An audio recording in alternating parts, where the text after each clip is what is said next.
허용적인 부모는 다시 말하면 친구 같은 부모예요. 아이와 애정은 많이 나누지만 사실은 아이의 행동의 통제를 전혀 못하는 부모라고 할 수 있습니다. 이런 부모 밑에서 자란 아이들은 대표적으로 충동적이고 참을성이 부족한 아이로 자랄 수가 있습니다. 부모가 보여주는 애정과 통제, 이 두 가지 축이 어떻게 결합되느냐에 따라서 안녕하세요. 발달심리학자 요하나입니다. 오늘은 양육의 기초에 대해서 이야기를 해보려고 하는데요. 사실 아이를 키우다 보면 내가 정말 잘하고 있는 걸까 고민이 들 때가 많아요. 아이를 내가 너무 예뻐해서 버릇이 없어지는 건 아닐까 싶기도 하고, 또 어떤 때는 내가 애를 너무 엄하게 잡아서 우리 아이가 주눅들고 마음에 상처가 깊지 않을까 걱정이 됩니다. 정보가 많음에도 불구하고 시간이 가면 갈수록 내가 정말 잘하고 있는 건 맞나? 아이를 키우는 게 더 어려운 것 같지? 라는 생각이 드실 때도 있을 겁니다. 저는 이러한 분들에게 너무 완벽한 부모가 되시려고 노력하지 않으셔도 된다. 사실 우리가 부모로서 이 양육의 기초만 잘 잡아도 우리 아이들은 어느 정도 잘 클 수 있다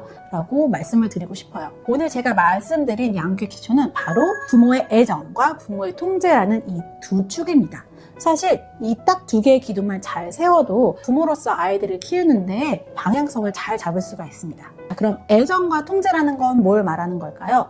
부모의 애정이라는 것은 말 그대로 아이에게 사랑하는 마음, 사랑을 표현하는 그 행동을 뜻하는 겁니다. 아이를 얼마나 수용적으로 받아주고 또 아이의 욕구에 대해서 민감하게 알아채고 반응해 주냐가 바로 이 애정이라는 축이라고 할 수 있어요. 사실 이건 아이를 사랑하시는 부모님이라면 어느 정도 이미 하고 계시는 걸 수도 있습니다. 부모가 애정을 충분히 주지 않으면 아이들은 정서적으로 위축되거나 아니면 사회적인 상황을 두려워해서 다른 사람과 관계 맺는 것을 어려워할 수도 있어요. 우리 요즘에 애착이 중요하다는 얘기들 많은 부모님들 알고 계시고 또 공감하시잖아요. 부모가 아이에게 사랑을 잘 베풀어줘야 아이들이 향후에 다른 인간관계에서도 사랑을 받고 사랑을 주는 경험을 잘 할 수 있게 됩니다. 부모가 해야 할 기본적인 역할 두 번째 축은 바로 통제인데요. 부모가 아이의 행동을 얼마나 규제하고 행동의 한계를 정해주느냐, 즉 규칙을 얼마나 잘 알려주고 아이가 바람직한 행동을 할 수 있도록 도와주느냐라는 겁니다. 아이들은 아직 미성숙하기 때문에 어떤 행동이 적절하고 적절하지 않은지 잘 모를 수 있거든요. 이때 부모가 행동의 한계를 적정히 설정해 주시고 어떤 행동이 바람직한지 바람직하지 않은지를 알려주셔야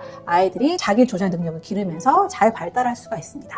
이 두 가지를 양육의 기본 축이라고 하는 이유는 한 가지만 없어도 아이들은 불안해하고 또 제대로 잘할 수 없기 때문이에요.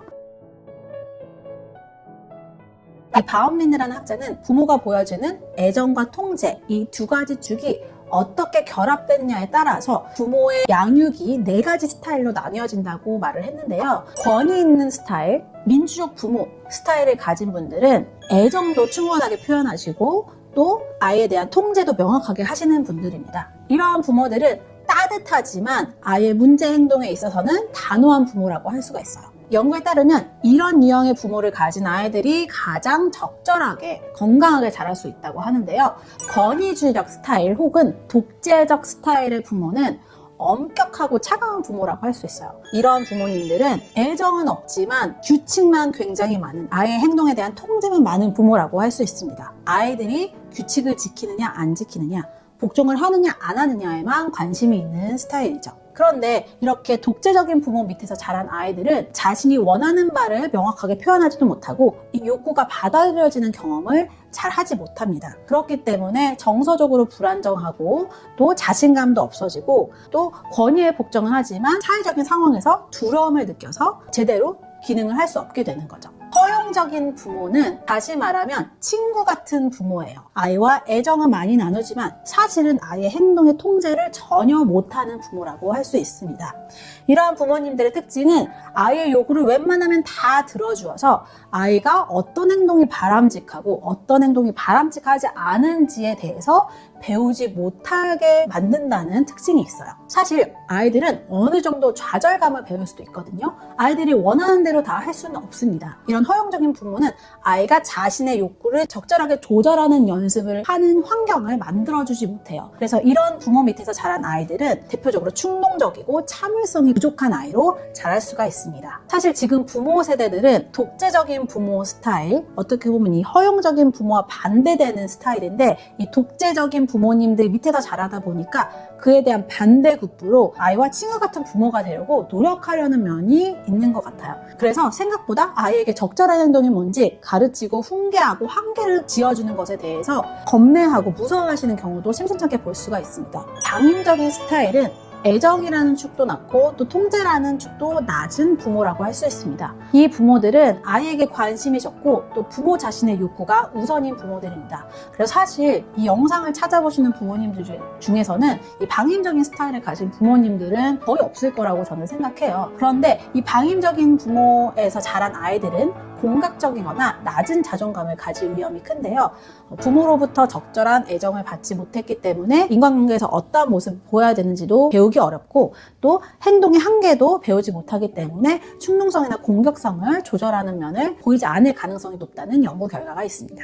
연구 결과에 의하면 민주적인 부모, 권위 있는 부모 밑에서 자란 아이들이 가장 정서적으로도 사회적으로도 건강한 아이로 자라날 가능성이 높다고 하는데요. 그 이유는 이 민주적인 부모 같은 경우에는 아이가 충동성을 조절하고 정서를 조절할 수 있도록 한계를 설정해준과 동시에 아이가 자율성을 연습해보고 아이가 스스로 결정할 수 있는 기회를 제공함으로써 건강한 자아를 형성할 수 있게 도와주기 때문입니다. 또 부모로부터 자신의 감정과 자신의 욕구가 받아들여지는 경험을 했기 때문에 건강한 정서 발달도 이룰 수가 있어요. 그래서 이 4가지 스타일의 부모가 어떻게 다를지 제가 예시를 하나 들어드리면, 예를 들어서 아이가 밤이 늦었는데도 잠을 자지 않으려고 해요. 이 4가지 유형의 부모님들마다 이에 대한 반응이 다를 수가 있는데요. 독재적 스타일의 부모, 권위주의적 스타일의 부모 같은 경우에는 엄마 말 들어! 빨리 방에 가서 자! 라고 하면서 아이에게 무조건적으로 규칙을 강요하고 아이가 왜 자기 싫어하는지, 아이가 왜 잠들기 어려워하는지에 대해서는 살피지 않겠죠. 반면에 허용적인 부모 같은 경우에는 아이가 늦은 시간까지 잠을 자지 않지만 이것이 왜 문제가 되는지에 대해서 별로 생각하지 않거나 그래 자기 싫으면 자지 않아도 돼 라고 하면서 아이의 행동에 대한 한계 설정을 해주지 않게 됩니다. 이렇게 되면 사실 아이의 건강이나 아이의 생활 패턴에 문제가 생길 수밖에 없겠죠. 방임적인 부모 같은 경우에는 아이에게 관심이 별로 없기 때문에 아이가 늦게 자든지 일찍 자든지 별로 관심이 없을 가능성이 높고요. 반면에 이 민주적인 부모 같은 경우에는 아이에게 어떤 특정한 시간이 되면 잠자리에 들어야 된다라는 생활의 규칙을 강요하시되 아이가 왜 자기 힘들어하는지에 대한 그 마음을 충분하게 읽어주고 아이에게 어떻게 하면 잘 잘 수 있는지 도와주시는 부모가 바로 이 민주적 부모라고 할 수 있습니다. 그래서 이 부모님들은 네가 엄마랑 많이 놀고 싶어서 이렇게 자기 싫어하구나 하지만 밤이 깊으면 잠을 자야지 네가 건강하게 내일 학교 생활도 할 수 있고 피곤하지 않게 지낼 수 있어. 이렇게 아이의 행동에 대한 이유도 적절하게 설명해 주는 거죠. 이렇게 되면 아이는 불편한 내 마음도 받아들여지는 경험과 동시에 왜 내가 바람직한 행동을 하는지도 배우기 때문에 아까 말씀드렸듯이 정서적으로 건강한 아이로 자라날 가능성이 높아지게 됩니다. 제가 이렇게 애정과 통제라는 기본 두 축이 중요하다는 것을 설명드리고 4가지 양육 스타일에 대해서 설명드리는 이유는 내가 부모로서 뭔가 잘못하고 있지 않은가 자책을 하시기보다는 내가 부모로서 나아가야 될 기본적인 방향을 설정하시고 더 나아지려고 노력하시는 태도를 가지는 것만으로도 충분하다는 말씀을 드리고 싶어서예요. 만약 지금 이 영상을 보시면서 나는 통제 부분이 약한 것 같아, 혹은 나는 애정 부분이 약한 것 같아 라고 생각이 드신다면 그 부분에 대해서 자책하시기보다는 내가 왜 그런 행동을 했을까, 내가 왜 그 부분이 부족할까를 이해하시는 것이 중요합니다. 사실 양육 스타일은 내가 처한 여러 가지 환경에 영향을 받을 수가 있어요. 배우자의 관계가 나쁘거나 아니면 잦은 다툼이 있다. 이런 경우에는 아이에게 애정을 쏟거나 혹은 아이의 행동을 제재할 정서적인 에너지가 모자랄 수도 있습니다. 또 나의 성격이나 심리 상태 때문에 내가 이 두 축에서 한 가지가 부족하다고 느끼실 수가 있어요. 심한 우울감을 겪으시거나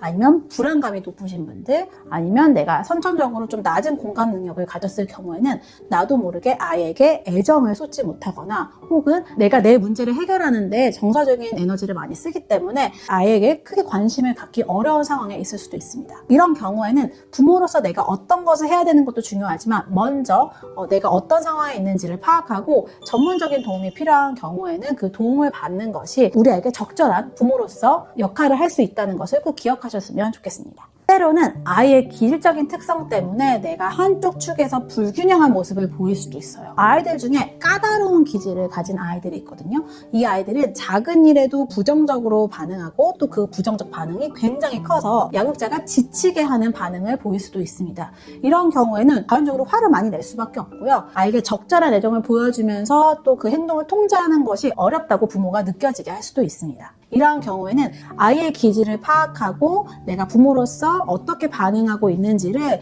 먼저 점검하는 것이 필요합니다. 자, 오늘 양육의 기본적인 두 축에 대해서 말씀을 드렸는데요. 저는 여기서 가장 강조하고 싶은 점은 부모로서 완벽한 사람은 없다는 거예요. 저도 아이의 발달에 대해서 많이 공부하고 또 양육에 대해서도 많이 연구했지만 제가 부모로서 완벽하지 않다고 느낄 때가 많거든요. 하지만 중요한 것은 내가 오늘 아이에게 사랑을 더 한 번 더 베풀었는지 또 아이에게 필요한 행동을 한 번 더 알려줬는지 점검하는 것만으로도 부모로서의 역할을 충분히 하고 있다는 겁니다. 그래서 오늘은 아이와 10분간 따뜻하게 눈을 맞추고 사랑을 베풀어 주시고요. 또 아이와 약속한 그런 규칙은 단호하게 지키는 모습, 이 두 가지를 한번 연습해 보시는 것을 추천드립니다. 이게 바로 우리가 부모로서 균형을 맞추고 한 발짝 나아가는 시작이라고 생각합니다. 지금까지 발달심리학자 유하나였습니다. 감사합니다. 영상 아래 설명란을 보시면 아이박사 하나박사 온라인 상담실 링크가 있어요. 아이 발달이나 양육에 대해서 궁금한 점이 있으시면 링크를 눌러주세요.